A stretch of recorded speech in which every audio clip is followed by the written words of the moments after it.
మహబూబ్ నగర్ జిల్లాలోని జూరాల ప్రాజెక్టుకు వరద ఉధృతి స్థిరంగా కొనసాగుతోంది. సుమారు 4 లక్షల క్యూసెక్ల నీరు వస్తోంది. ఎగువన నారాయణపూర్ సున్నతి ప్రాజెక్టు నుంచి భారీగా నీళ్లు వస్తున్నాయి. దీంతో 45 క్రస్ట్ గేట్లను ఎత్తి దిగువకు నీటిని విడుదల చేస్తున్నారు. 2-3 రోజులు వరద ప్రవాహం కొనసాగే అవకాశం ఉందని అధికారులు తెలిపారు.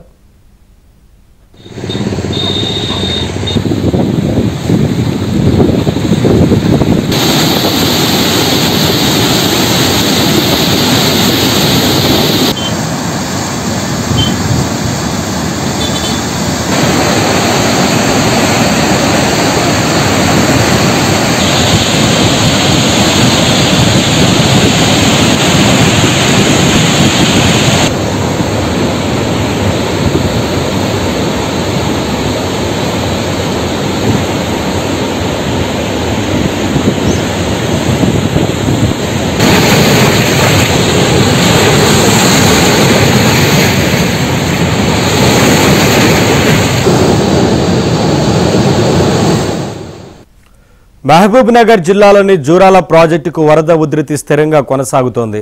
సుమారు 4 లక్షల క్యూసెక్ల నీరు వస్తోంది. ఎగువన నారాయణపూర్ సున్నతి ప్రాజెక్టు నుంచి భారీగా నీళ్లు వస్తున్నాయి. దీంతో 45 క్రస్ట్ గేట్లను ఎత్తి దిగువకు నీటిని విడుదల చేస్తున్నారు. 2-3 రోజులు వరద ప్రవాహం కొనసాగే అవకాశం ఉందని అధికారులు తెలిపారు.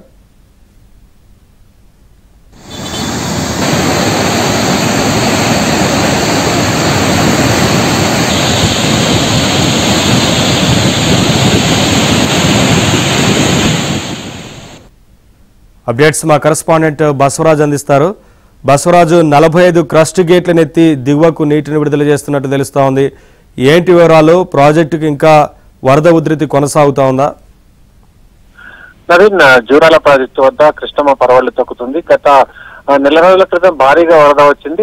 మధ్యలో 15 రోజుల గ్యాప్ తర్వాత మరోసారి వరద పెద్ద ఎత్తున ప్రారంభమైంది. అయితే 3 రోజుల నుంచి కూడా భారీగా కురుస్తున్న వర్షాలు ఇక్కడ తెలంగాణలో కావచ్చు, కర్ణాటక కావచ్చు, మహారాష్ట్ర 3 రాష్ట్రాల్లో కూడా భారీగా వర్షాలు కురుస్తుండడంతో జూరాల ఎగువన కృష్ణానదికి భారీ ఎత్తున వరద వస్తుంది. దాదాపు 2,30,000 క్యూసెక్ల వరద నారాయణపురం నుంచి ప్రస్తుతం విడుదల చేస్తున్నారు. అదేవిధంగా భీమా నది కూడా ఉప్పొంగుతున్న పరిస్థితి ఇక్కడ కనిపిస్తుంది. భీమా నది నుంచి కూడా 1,90,000 క్యూసెక్ల నీటిని విడుదల చేస్తున్నారు. దాంతో జూరాలకు ఒక్కసారిగా 4 లక్షలకు పైగా వరద వచ్చి చేరుతుండడంతో వచ్చిన నీటిని వచ్చినట్టుగా 4